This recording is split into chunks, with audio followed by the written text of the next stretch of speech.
Hello and welcome back to Panda Bricks, where today I'm once again here with my business partner and we're going to be discussing our thoughts and the investment potential of the new Bricklink Designer Program Series 2 sets. The prices just came out on these and the pre-order starts on June 6th, so we still have quite a while. We've got 33 days.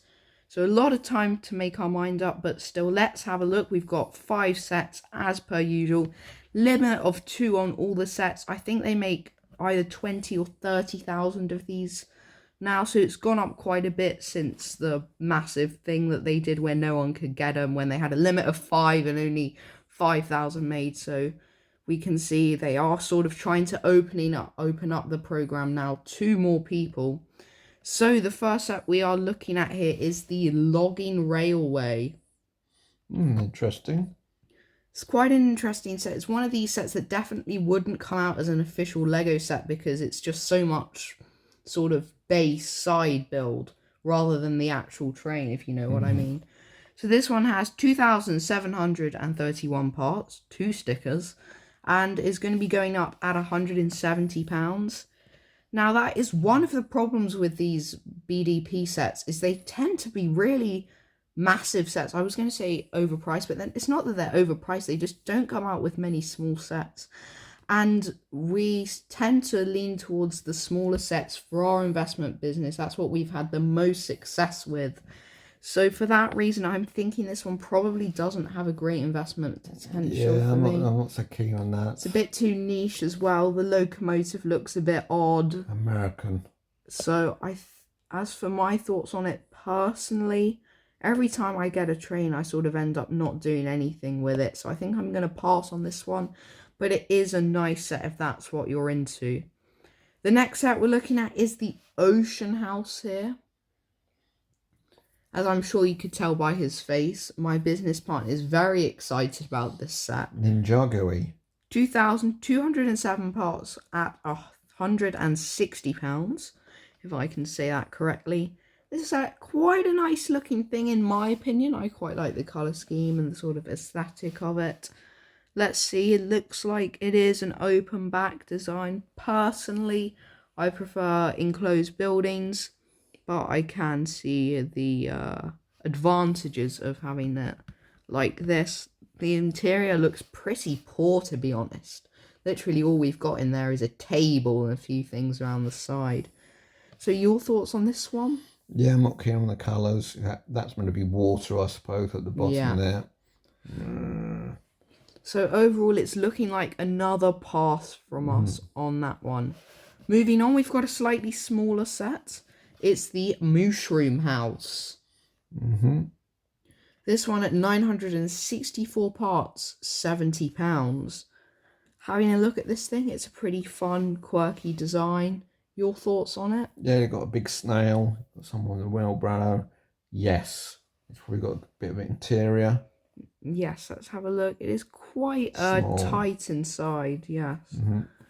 But overall, it's quite a fun little set. It's sort of very different to what we usually get. Again, definitely not something that would come out as a Lego set. Overall, what do you think? Yeah, that's an investment. I think perhaps there is a little bit of investment potential. I also might buy one for myself, so I'm thinking we'll probably order 2 of those.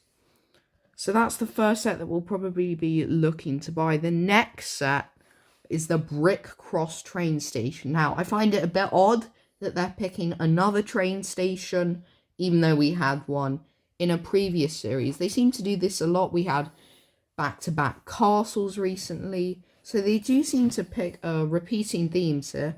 This one's just ever so slightly cheaper than the last at £230 with just over 3,000 pieces. Your thoughts on this one? Another station. It looks a bit, I'm not so keen. Personally, it's got a track, I see. Yeah, it's a bit weird because this looks like the front, but it's sort of... Well, it is the front, isn't it? It is the front. This is the actual train bits at the back. Now, this might divide a bit of opinions, but personally, I think this is superior to the other train station. I'll get that one up for you here.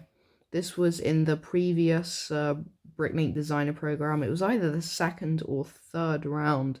It was the Studgate train station, so it went for a bit of a different design aesthetic. Actually came with a train. Overall, which one would you say you prefer? Studgate. Actually. Mm-hmm. So yeah, I'm kind of not sure. I quite like it, but if I got it, then I'd have to sell one of them. So I'm not sure what I'm going to do with this. As for investment potential, this is definitely too large of a set, I think, to have a good return. So from that front, we'll definitely be passing on it. So having a look at the final set, it is called Ominous Isle with 2,800 parts at £190. Again, they've used an overly bright blue for the water. I don't know what's going on with everyone using medium azure for water. This is a pirate set, as you've probably figured out.